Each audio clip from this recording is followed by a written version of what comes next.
Good morning student. आज class first year में हम लोग पढ़ेंगे एस एक्स हेल्मिंथीज के बारे में पढ़ेंगे।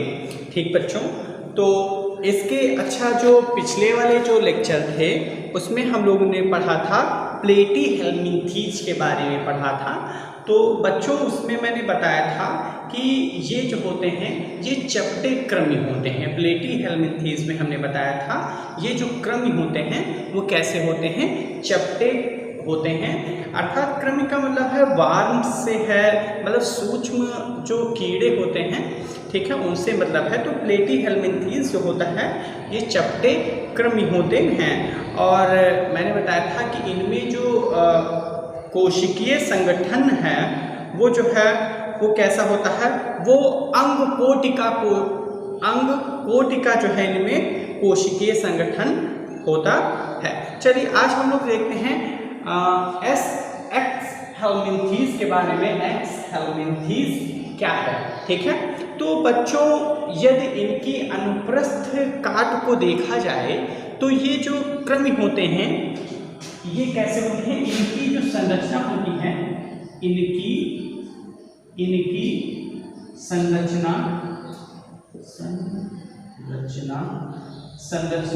गोल होती है। इनकी संरचना कैसी होती है, गोल होती है।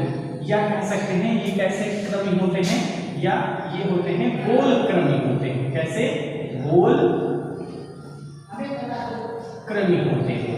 ठीक बेटा, ये कैसे कृमि होते हैं, ये गोल कृमि होते हैं। ठीक है, इन्हें हम निमेटोड भी कहते हैं। इन्हें हम निमेटोड, ठीक है, इन्हें हम लोग निमेटोड भी कहते हैं। ठीक है, भी कहते हैं। ठीक है, तो बच्चों ये कैसे होते हैं, तो इनकी जो संरचना होती है वो गोल, या इन्हें हम लोग गोल कृमि भी कह सकते हैं, और इन्हें हम लोग निमेटोड के नाम से भी जानते हैं। ठीक है, तो ये तो इनका पहला लक्षण था। नेक्स्ट जो दूसरा लक्षण हम लोग देखेंगे कि क्या होता है। तो बच्चों इनका जो दूसरा लक्षण है, इस संघ के जो जंतु होते हैं वो कैसे होते हैं, विश्वव्यापी होते हैं। इस संघ के जंतु, इस संघ के जंतु विश्वव्यापी होते हैं। अब विश्वव्यापी का मतलब आप लोग समझ लीजिए कि विश्वव्यापी मतलब ऐसे जीव जो ब्रह्मांड में हर जगह पाए जाते हों उन्हें क्या कहते हैं, विश्वव्यापी कहते हैं।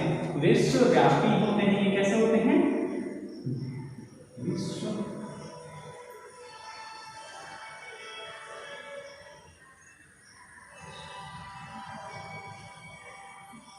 ठीक है, तो ये कैसे जीव होते हैं, विश्वव्यापी जीव होते हैं। कैसे जीव बेटा, विश्वव्यापी, अर्थात ये क्या होते हैं, ये हर जगह पर पाए जाते हैं। तो ये कैसे होते हैं बेटा, विश्वव्यापी जीव होते हैं।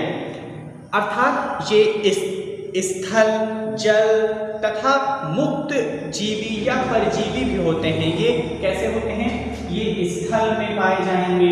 कहाँ पर, स्थल में, ठीक है, और स्थल में हो गया, मतलब विश्वव्यापी है तो हर जगह पाए जाएंगे। ठीक है, तो स्थल में है, जल में है ना, जल में भी ये लोग पाए जाते हैं। ठीक, स्थल हो गया, जल हो गया, और क्या होते हैं, ये परजीवी भी होते हैं। कैसे होते हैं, परजीवी होते हैं। कैसे जीव होते हैं, ये परजीवी होते हैं। किस संघ के, किस फाइलम के, एस हेल्मिंथीज के जो जंतु होते हैं वो कैसे होते हैं, इस संघ के जंतु विश्वव्यापी होते हैं, स्थलीय होते हैं, जलीय होते हैं, परजीवी होते हैं। इनकी संरचना गोल होती है। इन्हें हम लोग निमेटोड भी कहते हैं। चलिए आगे देखते हैं। अब इनका जो शरीर है, इनके शरीर की संरचना कैसी होती है ना, तो इनके शरीर की जो संरचना होती है वो कैसी होती है, गोल होती है, गोल होती है। ठीक है, बेलनाकार होती है। ठीक है, कैसी, गोल होगी, बेलनाकार होगी और लंबी होगी, ठीक है। गोल, बेलनाकार, लंबवत होगी या लंबी होगी, ठीक है। तो ये इनकी क्या है, संरचना है।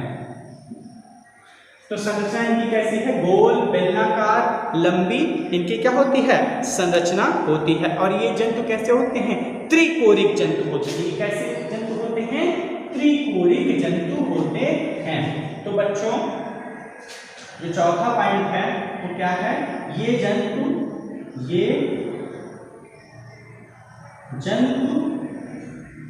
त्रिकोणिक, ठीक है।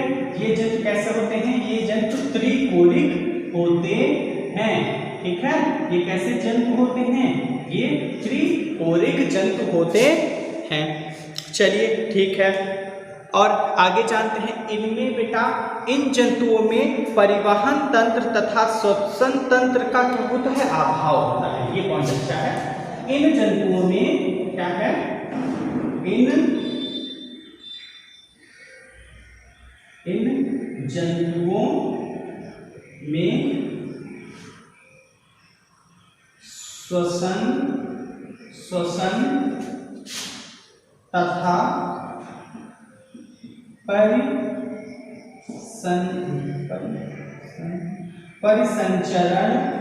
परिसंचरण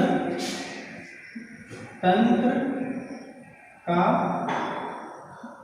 अभाव होता है, ठीक है। तो जो एस्थेल्मिन्थीस हैं, इसमें क्या होता है, इन जंतुओं में श्वसन तथा परिसंचरण तंत्र का क्या होता है, अभाव होता है। तथा इसमें उत्सर्जी तंत्र, ठीक है, उत्सर्जी नालों से बना हुआ होता है। इनमें, इसका मतलब इनमें क्या है, इनमें उत्सर्जी तंत्र भी पाए जाते हैं। तथा क्या है, तथा इनमें उत्सर्जी तंत्र भी पाए जाते हैं,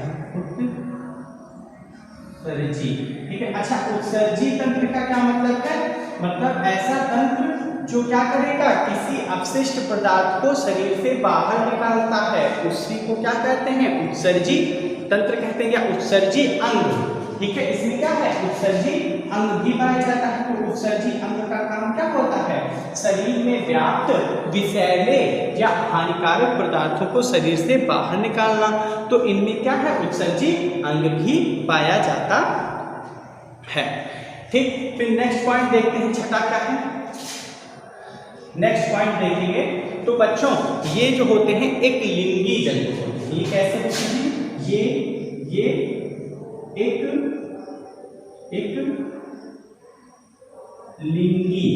लिंगी जंतु होते हैं, ठीक। कैसे जंतु होते हैं बेटा, जो एस्थेल्मिन्थीस संघ में आते हैं वो कैसे जंतु होते हैं, वो एक लिंगी जंतु होते हैं, ठीक है। एक लिंगी क्या है, जंतु होते हैं, ठीक बच्चों। चलिए अब हम लोग जानते हैं इनके अच्छा उदाहरण क्या है। तो बेटा इनके उदाहरण हैं हुकवाल। उदाहरण क्या है, उदाहरण बेटा क्या है, इनका उदाहरण है हुक वाल, ठीक है। हुक वाल हो गया, ठीक है। हुक वाल, एस्केरिस, ठीक है, एस्केरिस हो गया,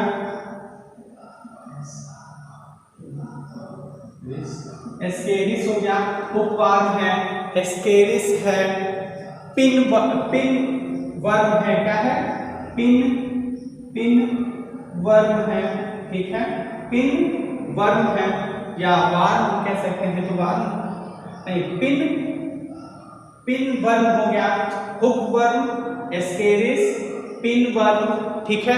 ये सब क्या है, इनके उदाहरण है। या वूचेरिया, ठीक है। वूचेरिया से क्या होता है, वूचेरिया से फाइलेरिया रोग जानते हैं ना, वूचेरिया, ठीक है। और इसका उदाहरण क्या है,